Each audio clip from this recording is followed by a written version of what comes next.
Hello, everyone, and welcome to the second episode of Bitter Reds. First of all, before we start today, I would like, and I think Adam echoes the exact same thing, a massive thank you for all of the support starting off with our first episode last week between YouTube and on Spotify.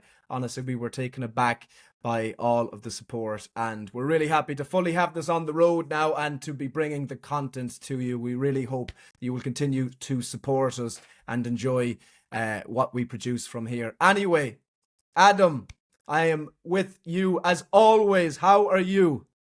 I am fucking fantastic, Morley. How are you? I'm great as well. I'm great. I'm great. I mean, there's only one place. How can you not be as great now? How can you not be 100%. feeling? How can you not be feeling so good now? Do you know? Yeah, absolutely. I mean, it's funny because we so often slate the international break and kind of stuff like that, but it's potentially been, there's only one place to start. Potentially been the greatest international break of our lifetime. I'm 28. Adam, you are 22. 22. So I'd say it's definitely been yours, but Yeah. I would say it's been mine also. I mean, for me, despite obviously great moments in the past, you talk about Robbie Brady, you talk about Shane Long. When that Troy Parrott goal went in at the Puskas Arena on Sunday in Hungary, that for me is undoubtedly the best Irish football moment I've ever witnessed. Unbelievable. Unbelievable. No one gave us a prayer going into this international break. I'm talking about this November international break when we had Portugal at home and we had Hungary away. I didn't give us a chance. I did not think we were going to beat Portugal at home and then go away to Hungary and beat them there as well. But we proved everyone wrong. Troy Parrott proved everyone wrong. I mean, unbelievable. I genuinely had no words after that. It was one of the most sensational games of football I've ever seen. One of the best international breaks I've ever seen from an Irish team. And we are so close now to getting to a World Cup. It would be my first World Cup seeing Ireland getting into, because the last time we were in the World Cup was 2002. I wasn't even born in 2002. So it's mental, and I was just so proud to be Irish that day. I'm proud to be Irish anyway, but it was just such a proud moment, and fair fucking play to Troy Parrott, man. Seriously, because his development and everything, obviously being at Spurs, now being in the Netherlands and stuff like that, to now be picked for Ireland and score 5 goals in 2 games, in the space of 3 days, actually, it's just unbelievable, and single-handedly getting us to a World Cup playoff. Yeah. It's unbelievable, man, and I'm so proud of the team and the players, and fair play to I keep forgetting his name. Hilgre, what's his name? The manager? Heimer Hallgrimsson. The great Icelandic man, the most famous Icelandic person ever in the history of Irish literature or Irish folklore, whatever way you want to put it. But unbelievable, and I believe he's going to get a new contract now as well. He fully deserves it. Rightly so, because that guy looked like he was on his way out after the Armenia loss. He really did look like he was on his way out, and he's absolutely proved everyone wrong. 2 unbelievable tactical masterclasses against Portugal, and now a bit of grit, fight, passion, hunger, and quality against Hungary.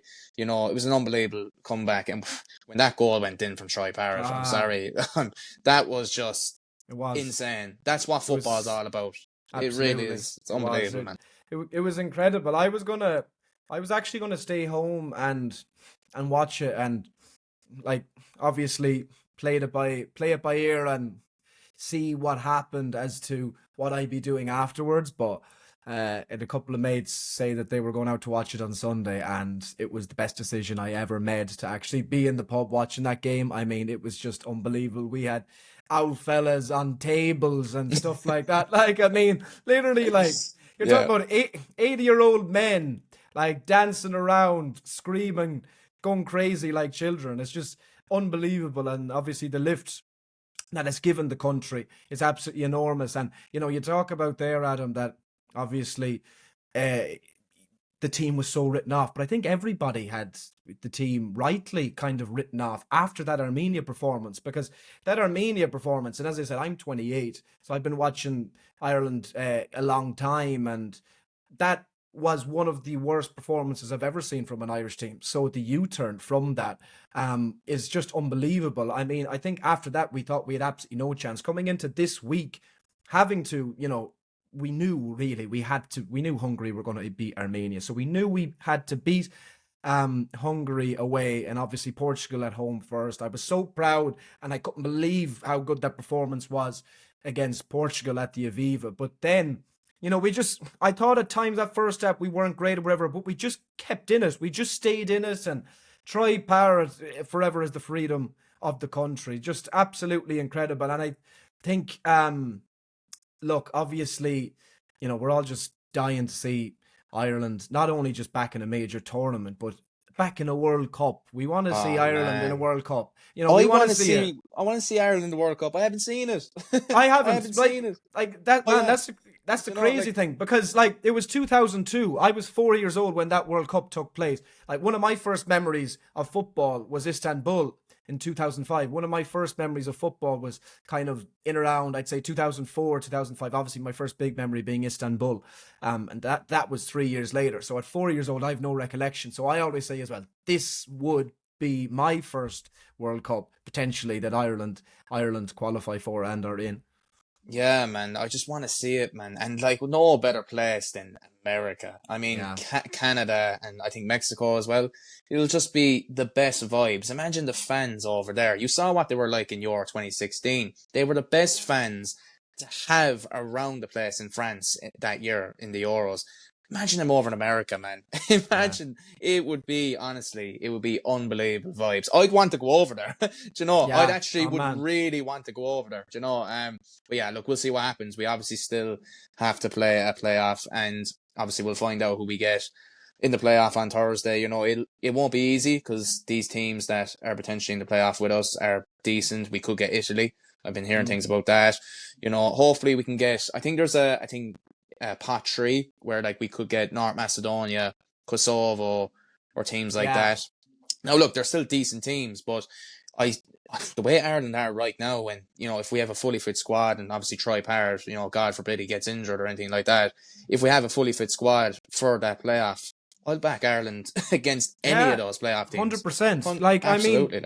Absolutely. And you're talking about Ireland at the moment, as far as I'm aware, are in pot 2, but we need, those 2 games are ongoing at the moment. North Macedonia to get something against Wales. They're currently 2-1 down, and we need Austria to get something at home to Bosnia, and they're currently losing. So it does look like we're going to be in pot 3. So it does look like we will not get that home semi-final. But you've got to say, God above. We'll see what happens. There's still another half to go on those games, but you've got to say, surely after that, after what was pretty much a miracle over the last week, we deserve some bit of luck with, a half-decent draw. I think the only bad thing is it's not the same what it was years ago. It's not over 2 legs, and you don't have that game at home. So Ireland could potentially be, we could potentially be playing 2 games away, and whoever you beat in the semi-final, you're bound to get a decent-ish team anyway in the final. But look, after what's happened over the last week, who knows? It actually is crazy to think Irish football, literally a week ago, there was so little buzz. There's been little or no buzz really all year. The only kind of buzz or proper hope we had was before that Hungary game. Obviously, got a point there and then got smashed against Armenia. So it just completely died again. And that Hungary game obviously was a game as well in which we were playing against 10 men for the vast majority of the second half. I would have always said that, look, we should have won that game despite getting a late equaliser. But within a week, the buzz is completely back. What that Irish team has done, obviously what Troy Parrott has done, he has to be on the starting 11 every single game from now on that he's fit. I think everybody agrees with that. And Heimer Hallgrimsson as well. So what all of these people, what this team has done in the last week is just unbelievable, isn't it? It is completely flipped on its head within a few days, within a week. Yeah, absolutely. It's galvanized the country. It's made the It country has. believe again in an Irish team. Like we didn't see this country believe in an Irish team probably since Euro 2016. Do you know, it's been that long, nearly 10 years. Do you know, it actually would be 10 years to the day or to the tournament where I feel like this country last believed in the team. So, look, honestly, fair play to the lads. It's not going to be easy for that playoff. You know, we obviously, we have a tough task ahead. And obviously beating the likes of Portugal or Hungary, they'll never be forgotten. You know, those memories, that last minute winner with Troy Parrott, the buzz after that is never going to be forgotten. But people need to remember there's a chance to get to a World Cup here. There's a chance to make even more history, by winning that playoff against whoever we play. I don't care who we play. I Yeah. really don't. We could beat anyone on our day. So have full belief in this team, have full belief in the manager, and let's see where it takes us, lads. Because listen, there's a World Cup to be played in here. Yeah, I couldn't There agree is. more, bro. I couldn't agree more. I mean, like, yeah, you Come obviously, on, let's come on, let's, I talk please. about, I talk about like, oh, hopefully we get, we deserve, I think, getting a handy draw or whatever. But as you say, ultimately, we've beaten Hungary away, who are a good side. We've beaten Portugal, one of the best teams in the world, comfortably at the Aviva. So yeah, I mean, you're saying, look, on our day we can beat these teams, and it is going to be between the semi-final. If we get to a final, it's going to be on that day.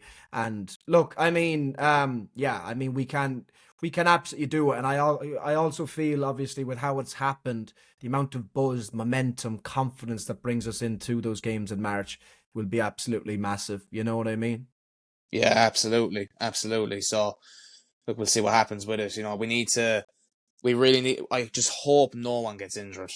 I really Yeah, don't. Like yeah, if Parrott gets injured, even if one at the back line gets injured and Nathan Collins, although I did think he was a bit poor against Hungary, but even if one of them gets injured, or if an important player gets injured, that's at the heart of that team, like it could just it could just not destroy it, but like it could dampen it.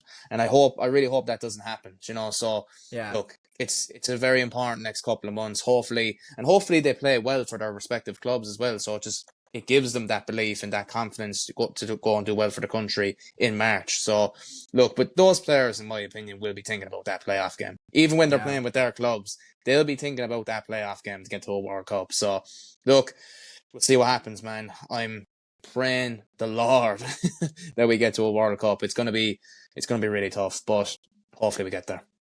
Absolutely. Well said, man. Well said. And we've something massively to look forward to now in March, and well deserved. And as you say, we've done so much of the hard work now. Let's just hope that we can get a bit of luck. But Absolutely. yeah, I mean, I said it there previous, talking about international breaks. We have been so well treated in the international break. You nearly forget that the Premier League is back. Game week 12 next Yeah. weekend. Yeah. In terms of Liverpool, in You're terms ex- of you're you're so excited for the Premier League to be back, aren't I never thought in my life. I never thought in my life. Now I'll hold my hands up. I never thought in my life I would get more joy out of Ireland in an international break than the Reds. I genuinely never thought it. Like Yeah. it's insane. Like, to think, obviously, you know, some joy, obviously, first number of games this season and that, and some decent wins, and kind of we pulled it off, whatever, but nothing to the level of, obviously, what we seen last weekend, last Sunday. But yeah, look, what I see from it is the international break. It's a time to refresh. Liverpool have Forest at Saturday at 3 o'clock. This is a huge game. Obviously, Forest are coming off a couple of good results since bringing Dyche in. They got a point against Hughes where you got a late equaliser through Amad Diallo, and they got a comfortable win at the City Ground in the next game against Leeds. The last international break, I was fully like, right, we're going to come back now. We're going to be the team we should be. And we came back and we were no better. So this time, as I said to you in our first episode last week, if we do not see quick improvements over these next few games, very, very, like, not just very winnable games, games Liverpool should be winning, then big pressure on Arne Slot.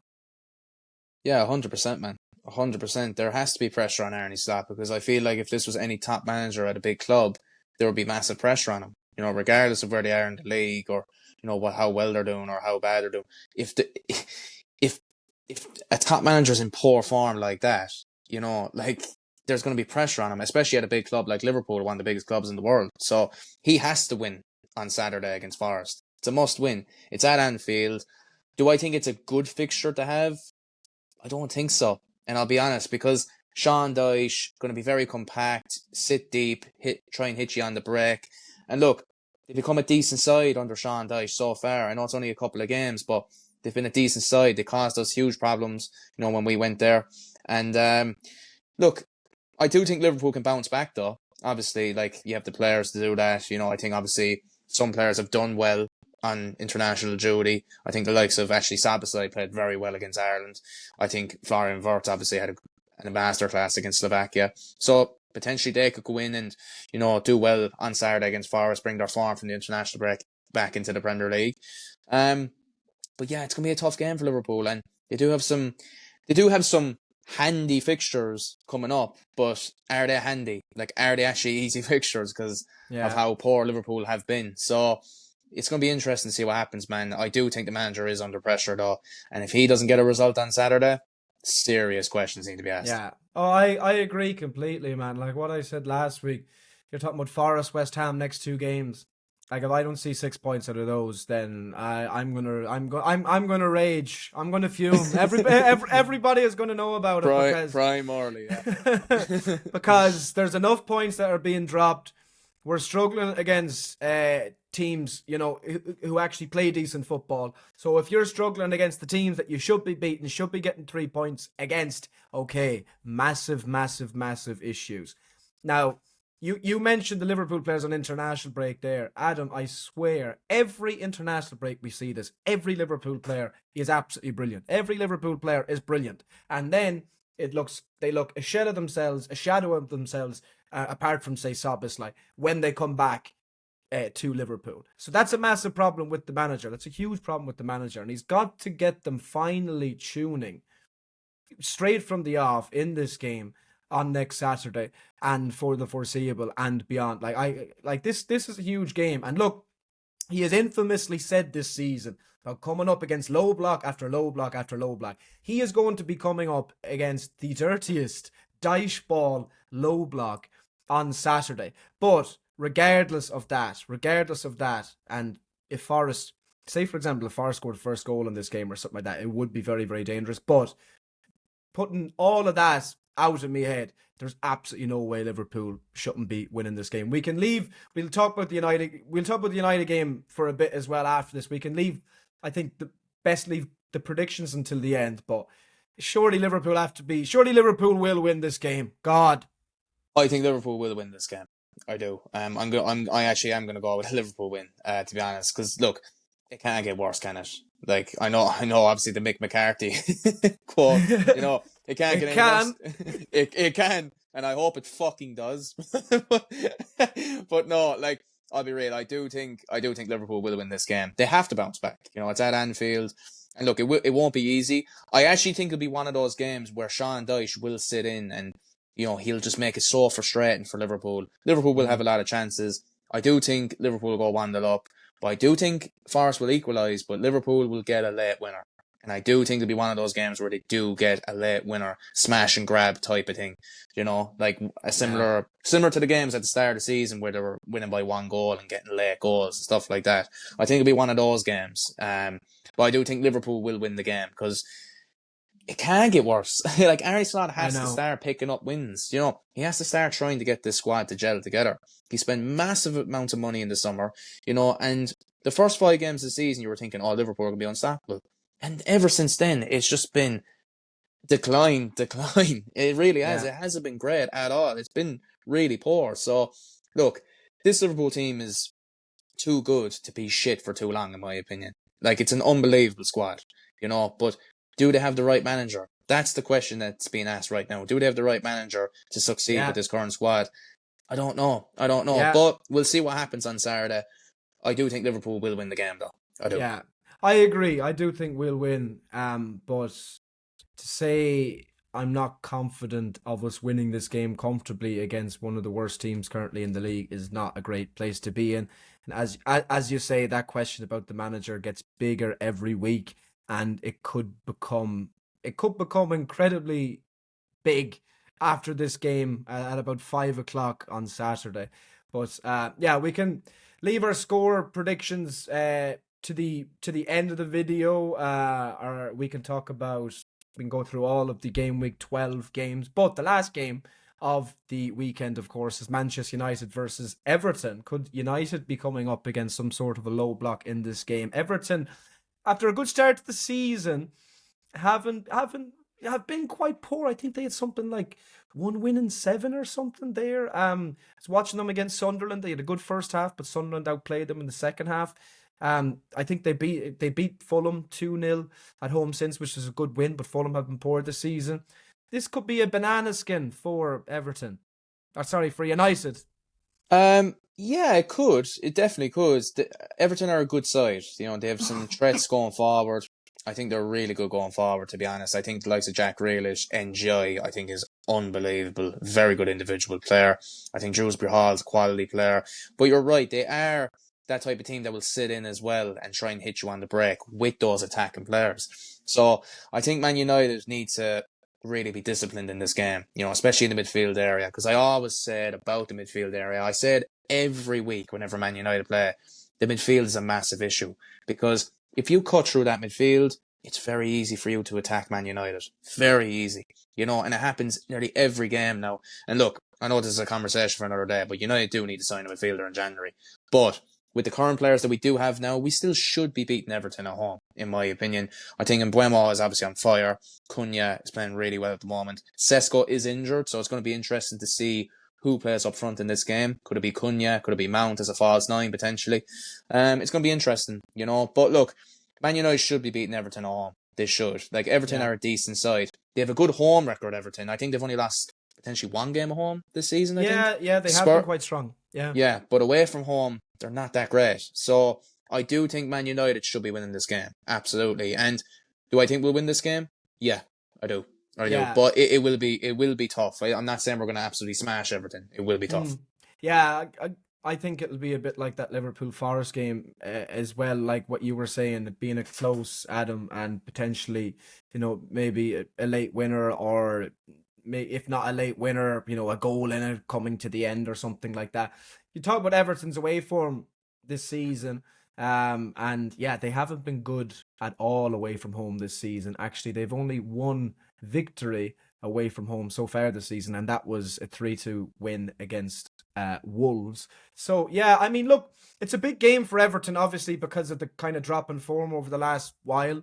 I do think United should be winning this game, and I do think that they will. I do think that they will. I do think that they will. But it's one of those, for some reason, since it's on the Monday night, it kind of makes it a little bit more like, it's kind of like when we Yeah. have like a it's when we have like a maybe a Monday night or a 12:30 kickoff or something like that. I know it kind of feels like just kind of stranger things happen at Yeah. those kind of time kickoffs. But like you mentioned there, look, Everton obviously can set up well. They can defend. They have conceded. They have conceded a few goals this season, to be fair. They haven't been that good defensively for a Moyes team, but they do certainly have threats going forward. Obviously, you mentioned Njai there as well, who's a fantastic player. So if United give them space in the counter, certainly Everton could get joy from it. But yeah, I think it could be an interesting game on a Monday, to be fair. It's one of those, it's very similar to Liverpool and Forest. If Everton were to get that first goal, then like it really, puts the cat amongst the pigeons and makes that a really difficult game for United. But yeah, I do think United win, but it's a tough game. It is tough, isn't it? Yeah, it's really tough. It is because, like you mentioned there, if United go 1-0 down, like the thing is with Man United, they've gone 1-0 up in the last good few games, and if you look at the last two games, we went 1-0 up in the last two games, but then we went 2-1 down in both those games, but we managed Yeah. to obviously snatch a draw in those two games. So we can't, yeah, look, if we concede in this game, I'm not going to be too if we concede early in this game, it'll obviously be a task to try and win the game then, but I think we just need to stay disciplined. We need to stay compact.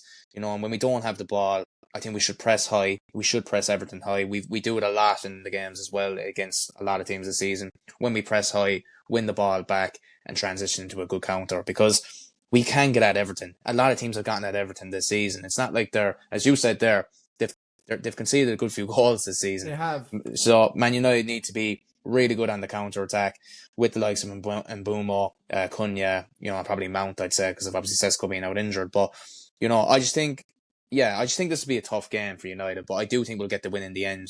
At Old Trafford, as you said, Monday night, live on Sky. Anything can really happen. But look, and you never know with this Man United team, because those last two draws, we've seen a few things where I didn't really like the way we defended those goals, and just a lack of discipline, really. It's all about being disciplined, being compact, and hitting them on the break when we have to. So, because look, I actually do think Everton will have a bit of the ball in this game. Like Man United, I think will control the game, but I do think Everton, when they have the ball, will cause Man United problems. And if they play it through us with the likes of Njai, Grealish, and players like that, who actually plays up front from? Is it Barry or Beto? I think it's been Barry mostly this season. Obviously, Yeah. Let's see the game. I'm trying to think back to the game at Anfield. I think it was Barry though. It was Barry against Sunderland. He missed an absolute scissor to put them 2-0 up in the first half. Yeah. He was taken off second half. Beto came on. I think it's mostly been Barry. And from what I've heard from Everton fans, they're not too fond of him as of yet. They've kind of struggled in that striker area for a number of years now. Yeah. But yeah, obviously I mentioned Grealish there as well. He had a good start to the season. He's been okay since. He hasn't kind of kept that hot streak up. But yeah, like Everton on the counter have plenty of threats. And you talk about, like, say for example, you look at Liverpool Forest, like Everton have a lot more quality on that counter than somebody like Forest do. So like it will probably suit Everton to play like you imagine they're going to set up on Monday. But yeah, I do think it should be 2 wins for Liverpool and United this game week. Yeah, well, hopefully 1 win for United and loss for Liverpool. Nah, I do think it'll be 2 wins. Well, I hope I don't fucking jinx it, for United. Yeah, But it's look, I mean, I think the beauty about the Premier League, especially the modern Premier League, is that there's so many good teams, and there's even a lot of quality players on even the teams who are kind of scrapping down the bottom. You look at, like, say, somebody like West Ham, and you talk about Jared Bowen, who's an absolute baller. You talk about even Strand Larson for Wolves, he's a really good striker and would start in a lot of better teams in the league. So yeah, you can never be too comfortable in any game, and especially with how Liverpool have been this season, I can tell you I'm not comfortable in any game. yeah. Yeah. You actually mentioned some of the players there, like Larson and players like that. I actually think Igor Thiago from Brentford has been Yes, very, very good. I Like like that. he's Yeah. like, and you mentioned like Barry there, like who would come up against United, like potentially Barry or Beto. I actually think Beto could come up against United, because I remember when Igor Thiago played against United this season for Brentford, caused us so many problems, Yeah. and obviously scored twice. So yeah, I think players like that. I think people like, They're a as you said, handful. like they're a They're a handful. handful. It's Yeah, like Mateta, except Mateta's actually quality as well. He's not just a yeah, handful. He's good with the ball at his feet. He's great in there. He scores all types of goals. But there's players like that who are just a handful. Like, say, yeah, like even somebody like you mentioned, Beto there. He's not that good, but he's always going to be tough to defend up against and stuff like that. Even last season at Goodison Park, at times he was our defense. Liverpool found it quite tough to defend up against him. But yeah, no, it's a good point that.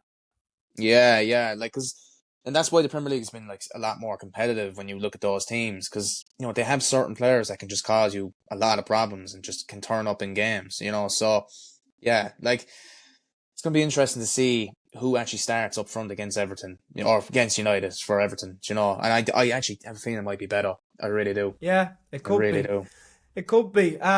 We will make sure to look at all of the Game Week 12 Premier League games at the end of the video and we'll give our kind of quick fire predictions on each. I think we both, obviously, I feel confident as a Liverpool fan a win against Forest. You feel confident as a United fan a win against Everton. But speaking there about Premier League players and certain Premier League players, we were trying to think up of games that we could play between the two of us on the podcast. And one game, I think, well, that you brought up, Adam, as shout out to, I think it's the FC Bottle Job podcast. Ben and Seb, yeah. Ben and Seb, the two Spurs fans. I've seen the clips on TikTok and they're really, really good. It is don't speak until you hear a better player then. So this week, I have picked a player for Mr. Quinn beside me, and Adam has picked a player for me. Obviously, my player is going to be Manchester. My player is going to be my player basically is going to be a Liverpool player, the one that Adam is asking me about, and then obviously Adam's player is going to be a United player. So, Adam, I have picked Brian Mbeumo. Brian Mbeumo. Ooh. Yes, who is at this moment in time the best right winger in the Premier League. well, certainly one of the most on-form forwards in the Premier League. So, Adam, I have 11 names in front of me. 11. Yes, I have 11 names in front of me. So, Adam, don't speak until you hear a better player than Brian Mbeumo. Are you ready? Okay, let's go. First of all, Brennan Johnson. Second, Nani Madueke. Good player, but obviously Mbeumo is a lot better. Third, Iliman Njai. Another good player. Fourth, aforementioned, Jared Bowen. An underrated player, I would say. I would say Mbeumo's better, but I do quite like Jared Bowen. Antoine Semenyo. He's still going. He's still going. He's still going. Okay. Bukayo Saka. He's still going. He's still going. He's still going. I love it. I love it. I love it. I rate it. Genuinely, I properly rate it. Like, he's proved himself in the Premier League this season and last season. Unbelievable for Brentford. Now, Desiree Doué.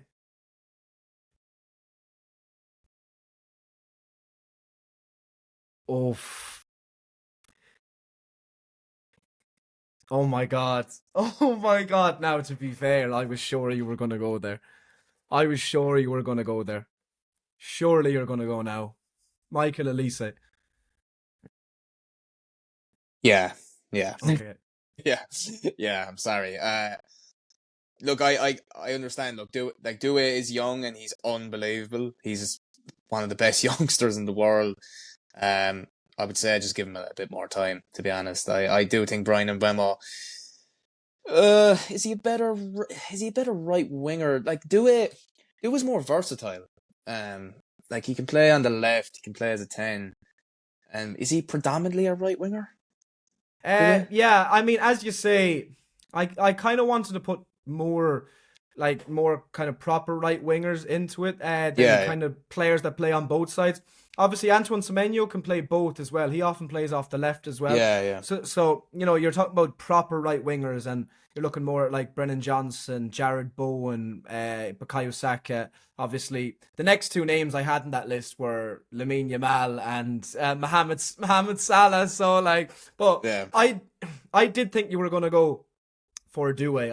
I really like Doué. I rate him very, very highly. No, I do as well. I think he's unbelievable. I just, when I heard Doué, I first thought I might have to talk here, but I was actually thinking, he's more of a left winger. That's because I saw him play a lot off the left for PSG last season, and I've seen him play there a couple of times this season as well. So, I don't know. Like definitely Elise. Like Elise is Yeah, unbelievable. Like he's. I remember watching him against Chelsea there a couple of weeks ago. My yeah. goodness gracious me, he's unbelievable. He's going to be the But Salah replacement, Michael Elise. There's already been strong links. do you think he'll join Liverpool? Yeah, I think I definitely think he will. Ooh, that'd be a good sign. Y- yeah, as well. Like obviously he's been in England before as well, so He's not going to want to I, play. He's not going to want to play Europa League though. He's gonna want to come play UCL next season with United. Like, you know what I mean? but yeah, I'm looking forward. I'm looking forward to seeing Arsenal fans go into absolute meltdown that you've picked Brian Mbeumo over Bukayo Saka. He's clear. He's I think it's clear. valid. I think it's valid. Like I think I'll explain. I'll explain in a minute. I'll explain in a yeah, minute. yeah. I mean, look, I think Mbeumo is class. I think he's a class player. I think he gives 110%. He plays for the badge on his shirt. I think there's very little that you can go wrong with Mbeumo. His output is really, really good. He's a really good finisher. He's strong. He's athletic. Like if you were to offer me one, I would take Brian Mbeumo over Bukayo Saka. So I don't blame you. I just thought you were going to go for Due, but I get the Saka one. Yeah, no, I Yeah. 100%, man. Like the reason why I went for Mbeumo over Saka, Saka, as I said there last week, Saka is one of the most overrated players in the Premier League. Mbeumo has scored 20 goals last season for an average Brentford team. Okay, Mm, the year before that, he scored a good few goals that season as well for Brentford. He's been one of Brentford's best players, if not their best player, for the last 3 or 4 years. Right, and yeah. this is Brentford we're talking about. Okay, don't get me wrong, Saka's been really good for Arsenal, but guess how many trophies the two of them have won in the last 2 or 3 years combined? Zero. Zero. And whose output has been better, okay, and who's Both. actually who's performing better? In my Way opinion, way better as well. it's been Brian Mbeumo. Yeah. 100%, so much better, so much more clinical. I think he's actually better on the football. I think he's better to beat a man. I actually really do. I think he's much better to beat a man. All he has to do is cut inside, shoot, and he scores. Like, Yeah. genuinely, like Saka's good, lads, right? I'm not saying he's a bad player. Like, even me and Morley know, like, Saka's a good player. But he doesn't show it enough. Brian No, yeah. Mbeumo, so far this season, has shown it for Manchester Yeah. United. Do you know?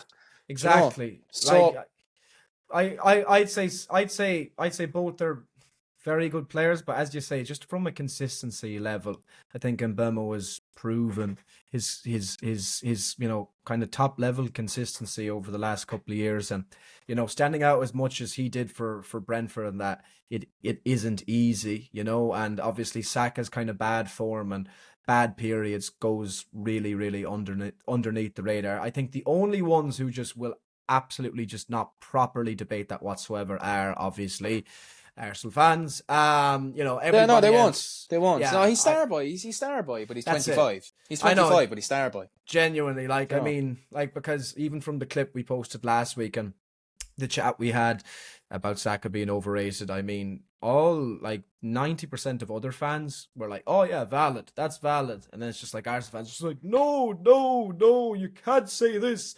You can't say Yeah, this. I mean, it's literally. just like no chance. He scored 20 goals 3 seasons ago. Like, I mean, you know, but yeah. Anyway, that was cool. I enjoyed that. Who is the player that you have picked for me? Okay, so Morley, don't speak until you hear a better player than Dominic Szoboszlai. Okay? Lovely. Yep. Okay, are you ready? Yes, sir. Okay, here we go. Enzo Fernandez, one of Chelsea's best players, in my opinion. Alexis McAllister, yourself. You're not even going to pick yourself. Bruno Guimaraes,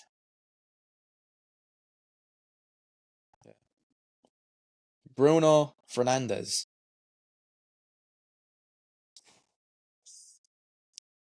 Declan Rice, No, no way. Arsenal fans won't be happy. Caicedo.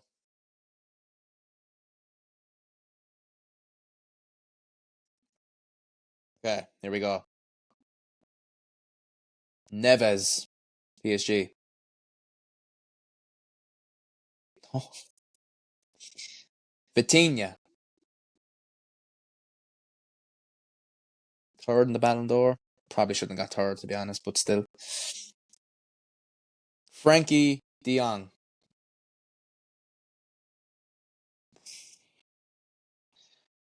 Pedri.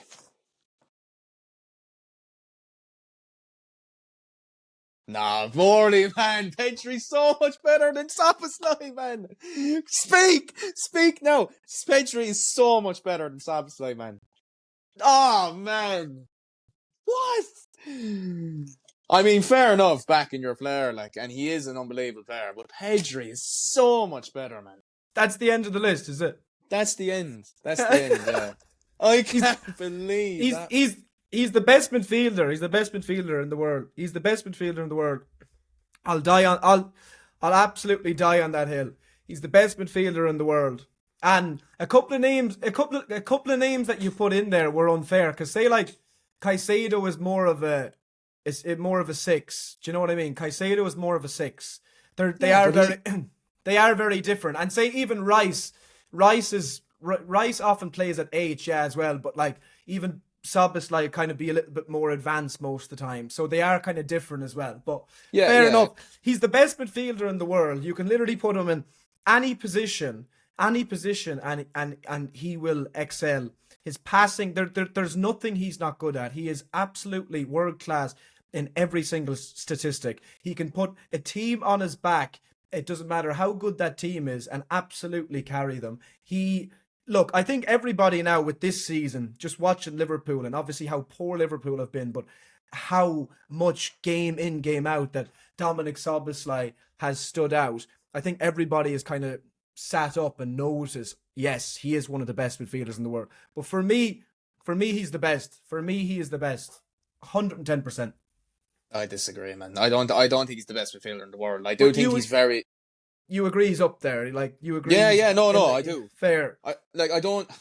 I think best midfielder in the world is a mad shout, but one of the best is not. I think he's an unbelievable player, and I think he offers so much, for club and country. I mean, like even against Ireland, he was probably the best player on the pitch. He was insane, like but the reality is, like, do you not think Pedri's better than him?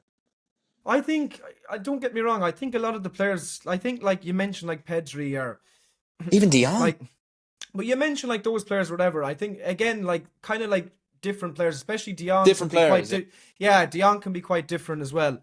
Even though like literally Sabasai can play anywhere across the midfield and he can be as good in any position that he's put in than the next. Like he can literally like you put him at right back and he's one of the best right backs in the league. Like over the 3 games that he was there, he was absolutely stupid good. Like so he's just an absolutely ridiculously talented and good footballer.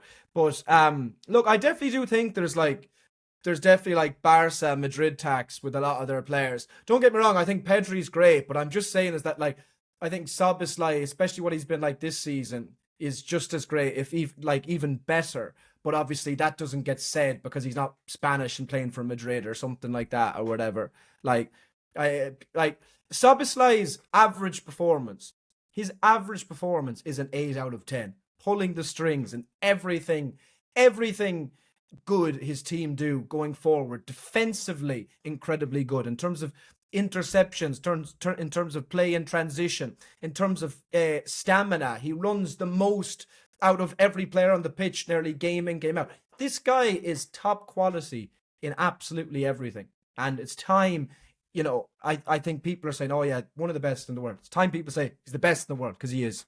he's not. He He's is. definitely not. He's He not, is. man. He's not the He best is. midfielder in the world, man. He's one of the best, Morley. He's not the best, like. Here, He's here. not pound for pound the best midfielder in the world, like. He's You're not. just you're just saying that because you'll say like, oh well, he's not been doing this for this long or whatever. but like he's No, no, still. no. He has. You know, he's been there for a while. Like, I mean, who was his last club before Liverpool? Salzburg, was it? Leipzig? Was, What would he? it was Salzburg. Yeah, he was really good at Salzburg. Like, even as Mm. one of the best, like, up and coming, like, talents. Like, I remember Szoboszlai, you know, his ball striking from like a couple of years ago. Like, compared to now, obviously, is chalk and cheese. But even like how good he was, you know, a couple of years back as a youngster, like he was really, really good. And you know, to obviously make the big leap to Liverpool now, and obviously what he's doing for Liverpool right now is unbelievable. Like, he's an unbelievable midfielder, as you said, all round. Very, very good, very versatile. He's played right back a couple of times this season. Has had unbelievable performances there. But I look at some of the players in this list, like Pedri. Look, I understand like Barca tax and like Real Madrid tax. I do think some players like are a bit overrated, you know, because of who they play for and stuff like Yeah, that. But Pedri, even nationality. yeah, but If Saba was Spanish, they'd be literally debating both of those right now. yeah, but I think Pedri and even Frank De Jong as a pure footballer to watch is better than Szoboszlai. Yeah, No, he's definitely not a better footballer. Like Szoboszlai in terms of an actual footballer is like he's just stupid good. Like he's stupid good. Like you might say, oh, De Jong maybe better doing this or doing that or whatever. Fair enough. But again, they're quite different players as well because no, you know they are, they are, yeah. Yeah, De Jong doesn't offer what Szoboszlai does going forward at all. Do you know what I mean? Like you don't like Szoboszlai can score anywhere in the pitch. He can create from anywhere in the pitch. De Jong is quite different. So there's a lot of players there that are quite different. But by the way, my mistake as well. He was at Salzburg before Leipzig. He was at Leipzig before he joined us. Okay, yeah. Yeah, because I was remembering we came up against Salzburg. There's this really cool picture that was there lately on social media of when we beat Salzburg 4-3 at Anfield. And Haaland was celebrating to the Salzburg fans, and who was on his back but Dominic Szoboszlai. It was like a few years later. It's mad. It's so crazy to see that. But I just remember that. But sure, of course, he was like I always mix up between obviously Salzburg, Austria, and Leipzig, German, but they wear the exact same shirts, white and red. They're obviously sponsored by Red Bull and that. But yeah, he was at Leipzig for a couple of years before he went to Liverpool. But look, fair enough. Anyway, I enjoyed that. I enjoyed those two conversations. I hope everybody did, whether you're watching on YouTube or listening on Spotify. By the way, Best midfielder in the world is bad. I'm sorry. It's really just not, and it's really just not. Look, I at least. I mean, fair enough. Back in your boy, like I get it, but like, yeah, at least man. he's right up there. But that's fair enough. I'll take that from you anyway. Like obviously being a United fan or whatever. But yeah, no, whether you're watching on YouTube or listening on Spotify, by the way, make sure to drop us a like on YouTube. Subscribe to us on YouTube, and if you're listening on Spotify, please also drop a comment. Make sure you are following the podcast, and if you could give us a 5-star review as well, that would be much appreciated. As we said, I mean, the love from last week was absolutely fantastic. We always know like the clips will do well and stuff like that between our social medias, absolutely. But you know, to actually have the long form doing really well was just great to see. Thank you so much, everybody. We're not finished yet. We still have to go over. We're still going to give our predictions for game week 12 of the Premier League. But yeah, just wanted to say that again before we do get into that. Sorry, Adam. Oh yeah, no, I was going to say like, will we do the predictions for the Premier League? Yeah, 100%. Obviously, some big games on this weekend. Yeah, I mean, obviously we have the North London Derby as well on Sunday. Look, we can go through all of them, and if you want to say anything about them, then just say whatever. Because yeah, I mean, obviously Arsenal and Spurs is always a big game, but obviously with Gabriel getting injured as well today, that gives a greater chance to Spurs in that game. Anyway, starting off, we can go quick fire for most of them. Anyway, starting off with 12:30 on Saturday at Turf Moor, Burnley versus Chelsea. I'm going to say Chelsea win that narrowly, 3-1. Yeah, no, I'm actually. Do you know what? I'm actually gonna go for like a spanking. To be honest, I think Chelsea will smash Burnley. To be honest, I think Chelsea are on a bit of form. Obviously it's at Turf Moor, like it can be a tough place to go to, but with the way Scott Parker sets up his teams, and the way they're kind of a bit open, I just see Yeah. Chelsea playing right through them, and I don't Mm. actually see Burnley posing any threat to Yeah. Chelsea. Well, that's just what I'm thinking from the low block point of view. I think Chelsea could be held out for a while, but score one or two. Maybe in the second half or something. three Yeah, one. What are you I'm gonna going for? go. I'm gonna go 3-0. All right, 3-0 Chelsea and 3-1 Chelsea. Next up, we can go with Bournemouth at home to West Ham at 3 o'clock. Obviously, Ooh, West Ham have won their last two games, so yeah, that'll be an interesting one. Obviously mhm. Bournemouth have done well this season. I think they got smashed in their last game though by Aston Villa. I think it was like 4-0. They Um, did, yeah, at Villa Park. yeah, and West Ham, as you said, have done well under Nuno so far. So I'm actually gonna go with a draw. I'm gonna go 2-2. I think it'll be a tough game for both. Yeah, it's funny. Like it puts kind of West Ham in a bit of a different light with the last two games. Obviously, like I mean, they beat Newcastle. Newcastle haven't been good so far this season, but they're still a decent side. It leaves me. It's leaving me who they beat last week, but I know it was kind of or the week before it was a lowly side. But yeah, I could see this being close. Well, Bournemouth kind of are one of those teams who can kind of struggle sometimes against the teams they should beat. I'm going to edge it Bournemouth by 2 goals to 1. Next we have Wolves at home to Crystal Palace. Ooh. Oh no, why did I do that? It's like Wolves are gonna get smashed, in my opinion. Wolves are shit, man. They are They ha- so shit. New manager bounce though, maybe Rob Edwards Ah, done he's well at shit, middle. man. He's done really well at Middlesbrough. Yeah, he's leaving them like second in the championship. I don't rate him. I He don't was like he was he was all right at Luton. Like he did got him he relegated. he did as much as he could. They're a tiny club, you know what I mean? Um, yeah, I still think Palace will beat him. I'm gonna go 2-0 Palace. Yeah, I just think they'll have too much. I agree. I think Palace are too well coached and have too much quality not to win that game. I'll go for yeah. I'm gonna go with you 2-0, 2-0, 2-0 Palace. Solid defensively as well. I think they'll keep a clean sheet. Liverpool and Forest we have previously talked about. I do think we'll win this, but it wouldn't surprise me if we conceded. I'm going to say, I I don't know. Like I'm to and fro and I'll say 2-1. Yeah, I'm gonna go 2-1 as well. Yeah. I just think it'll be one of those games where, like, I think Liverpool will do well to create chances and stuff, but they'll fluff them most of the time. But they will get that goal, and then I think Forest will equalise, and then people will be thinking, "Oh, are Liverpool going to drop points again?" and stuff like that. And I just think Liverpool will get a late goal late on. So yeah, but fingers crossed. Sean Dyche, Sean Dyche, masterclass. I'm praying. We'll see what Well, happens. it's with how Slot has been out coaching so many games this season. It's not beyond the realms of possibility. Yeah, I kind of would say 3-1, but yeah, it's just I almost can't be like It's nearly like too optimistic to think, against a team that'll just sit back the entire game, will break through them twice or whatever. Obviously, it could happen, but we can often be sluggish after international breaks as well when we need completely the opposite, obviously, this time around. Um, and for obviously the foreseeable future. Brighton at the Amex against Brentford. That's going to be a good game. Oh, that'll be a nice game. That'll be a Yeah. nice game. I think that'll be full of goals.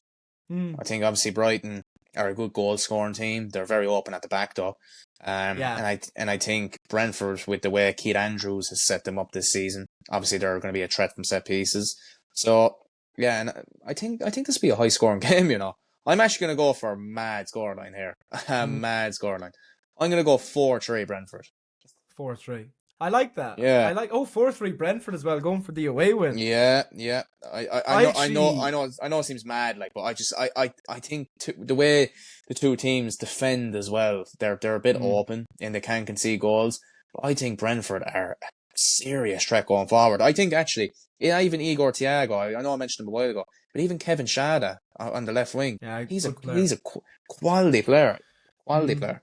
yeah, I'm gonna go no, 4-3 Brentford. yeah, Yeah, I like the goal shout. I completely concur with that. I think a draw is written all over it. I'm going to go 2-2. Brighton 2, Brentford 2. I mean, like Brentford, as you mentioned, a couple of players there, and Keith Andrews doing a good job there so far this season. They're well drilled, they're well organised, they're really good from set pieces and throws and etc. etc. So yeah, I think it's a tough game, and Brighton often at home can kind of struggle, and another team who can kind of struggle against teams that they maybe would be thinking going into it they have the quality and they should beat. But yeah, 2-2. I'll go for Fulham at home to Sunderland. Oh, that'd be a tough game for Sunderland now, in my opinion. Fulham Fulham been away, poor though. Fulham have been poor so far this season, but they still tough. have. Still tough to go there and win. Like Yeah, it's a sticky game for Sunderland, in my opinion. You know, like if they're serious about going for Europe, these are kind of the games you have to be getting points and stuff. And look, Sunderland have yeah, done really, really well so far. You know, and to even talk about them getting Europe is crazy. You know, but look, I think I'm actually gonna go for a Fulham win. ooh, I'm gonna go. I'm gonna go. And this might sound a bit mad, but I'm gonna go 2-0 Fulham. I think it'll be one of those games where Sunderland just don't turn up. And it was similar to the one where when we played them and we beat them 2-0. I actually think it'll be one of those games where they just don't turn up. yeah, Because look, they're a newly promoted team, and we've seen newly promoted teams that are good not turn up in certain games, you know, in some seasons. So I just think Fulham will, with some individual brilliance from certain players, will win this game 2-0. yes. To be fair, they're in dire need of a win, and obviously they're at home to do it. Uh, I'll sit on the fence like the last game. I'll go for a draw. I'm gonna say 1-1. I'll Yeah. just gonna go 1-1 because it's one of those when I'm just like, oh, who do I like? Can I properly definitively pick one of those teams to actually win? And then I'm kind of thinking, okay, I can't really, so I'll go draw.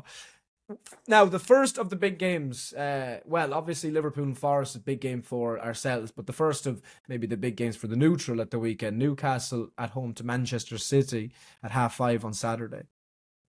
Yeah, that'd be an interesting one. I mean, it always is at St James's Park with when those two teams play against each other. Obviously Man City in unbelievable form. Newcastle have been poor. They've been really poor. They sit like They have. 14th in the table, and they haven't been good at home or well, although have they been good away from home? I don't know. They haven't actually been good away from home. They've been No, really inconsistent this season. They've been good in the Champions League, but they haven't been good in the Premier League this season. And no. obviously, with the way Man City are playing right now, the way Erling Haaland is just the biggest joke I've ever seen in my life. Yeah, I actually think City will have a bit too much from. I do I too. think City will win 3-1. I was just about to say, I actually think they'll win 3-0. Yeah, Well, to be fair, now that I think it's away, yeah, yeah, but I think 3-1. St James's though can randomly yeah, at the best of times, regardless how Newcastle are playing, can be a really obviously tough place to go to. Really, obviously big atmosphere, and they'll need to replicate that. They're 14th in the league. They haven't been good home or away this season, really. So, yeah, no, but yeah, I just think the way they're playing, they won't be able to handle Haaland, and City will have too much. 3-1, I think is a fair shout. Now on to Sunday's games, 2 o'clock. Big game for Leeds United and a big game for Daniel Farke, who's really under the cosh at the moment. Leeds hosting Villa at Ellen Road. Villa on a bit of an upturn the last number of weeks, and Leeds the other way. yeah. Villa have been really, really good in the last couple of weeks and have absolutely climbed the table. You know, from where they were when I don't think they scored in the first three games or something like that. You know, they've galvanized their season. You know, so far. You know, obviously beating Man City at home was a massive win. You know, beating Bournemouth 4-0. I couldn't get over that. Beating Bournemouth 4-0, probably one of the best sides on form in the Premier League this season in Bournemouth. So yeah, it's gonna be an interesting one. I think Leeds, obviously, they haven't been great this season. You know, in terms of them and Burnley, I think it's night and day for the two of them to go down, in my opinion. I just don't think they're good enough. I think Leeds will lose this game by... No, I'm going to go with them to get a point. I'm going to Okay, fair. go... I'm going to go 1-1. I'm going to go Leeds 1, Aston Villa 1. I think with how the mood is at Leeds United now at the moment, and obviously Farke really struggling, a lot of the fans uh, kind of noticing, yeah, he's just not Premier League standard. I think Villa win this game. I'm gonna go. I'm gonna go for Villa to win. I'm gonna go for. Do you know what? I'm actually gonna go for Villa to win 3-0. Just yeah, it's a bit of a bold shout, but I don't know. I just kind of feel like Fark is really on his last legs. I feel like the kind of players aren't really reacting to him as well. Watching a bit of that game against Forest, it's not really in the players under that manager anymore. So I think with Villa playing better, and obviously coming off a great result against Bournemouth, I just think they win this comfortably. Then now we have, obviously at 4:30, we mentioned it, the North London derby, Arsenal versus Spurs. I'm not gonna beat around the bush. I think at the Emirates, Arsenal do win this game. Yeah, look, I actually, as a neutral, love this game. I'm going to be real. I'm going to say it as it is. As a neutral fan, it's my favourite game to watch in the Premier League. I think because every single season, you're guaranteed goals in this game. Like, guaranteed goals every season. Not like Arsenal against Spurs at the Emirates, just in general, the North London derby as a neutral is one of my favourite games to watch. This will be a tough game for Arsenal. I know Spurs, have a lack of creativity going forward. Obviously, Xavi Simons doesn't really have, a lot going forward, for him to play to. Like, Richarlison's shit. I think Colin Moani's poor. Like, he's just not good enough. I don't think he's Premier League standard. Brennan Johnson is not that great. But they do have players, Spurs, that can turn up. They can turn up on their day. So I'm actually going to go with a shock result here. And I'm going to go Arsenal 1, Spurs 1. I like that. I'm going to go 1-1. Yeah, I like that show. I don't think Spurs will be beaten out of the gate here now, to be quite honest. Like, you rarely see it, even with Arsenal being maybe much superior in recent years, even in these games. You rarely see that happen. They're always kind of close. I do think Spurs will score in this game. Obviously, the loss of Gabriel is massive, but not even that. I do think they'll score. Yeah, it's funny. I kind of think Arsenal will have just too much, but I don't know. I kind of like the draw shout. I'm gonna go. I'm gonna go 2-2. Maybe it's a bit hopeful as well, but I don't. Yeah, I just kind of think. I don't know. Maybe there's something in that for Spurs on Sunday. I do think, hand on heart, Arsenal at home probably will win, but you never know. I think it will be a tightly contested game, and if Arsenal do win, they will win quite narrowly. But yeah, anyway, on Monday, then final game, we have Manchester United versus Everton. Obviously, we discussed this previously. I'm going to go, I think there'll be a few goals in this game too. I went for a lot of 2-1s here. I'll go 3-2 to United. Nice score. Because I was thinking something similar. Just because I think United are a bit open at the moment, conceding goals and stuff like that. And I think Everton are the same as well. But it's all about how both teams set up, in my opinion. If United set up the way I think they're going to set up, it could be very tough, for United in that game, just because of how good Everton are on the attack, on the counter attack. I'm gonna go Man United. I'm gonna go Man United 3, Everton 1. I've said a couple of times 3-1 as well, but Yeah. I think Man United going forward will just have a bit too much for Everton, and I think Everton will fluff their lines. I think they'll get chances, but I don't think they'll take them. And they do have good attack and shred, as I said, but the reality is, I think Man United, Old Trafford, the way United are right now, 5 games unbeaten. Things are looking on the up. But it's not going to be an easy game. But I do think Man United will end up winning this game, and they will get chances, and they will take them 3-1. Yeah. I don't think 3-1 is a bad show. As I said, it's one of those. I think, like, if it was at 3:00 on like a Saturday, I think you'd actually win more comfortably. It's just, I don't know, sometimes it's just kind of, as I said, with certain kickoffs, it just kind of feels a bit weird. But yeah, I do see Everton, as you mentioned, get a little bit of joy going forward. But look, United should get joy, probably more. I'd say more joy going forward themselves. But yeah, anyway, that is all 10 games predicted. I think we are at the end of episode 2. Obviously, if you disagree or agree with our predictions, whatever it is, you can give us your predictions down below, whether you are watching on YouTube or listening on Spotify. Make sure to be subscribed to us on both platforms. Thank you very much for watching. Thank you very much for listening. Adam, you all good? All good. Thanks for watching, lads. Please like and subscribe. You don't want to miss out on the big things to come on this channel. Honest to God, this is going to be unreal. I'm telling you, lads, you don't want to miss out. Absolutely, 100%. I mean, since we properly got everything back going since last week, have a great editor in place and, a proper foundation and on all social medias, and, we're properly ready to, go to the moon from here. Yeah, I'm really, really excited going forward. As I said a couple of times throughout our chat in this episode, we're so grateful for all of the support, and we were overwhelmed by it last week.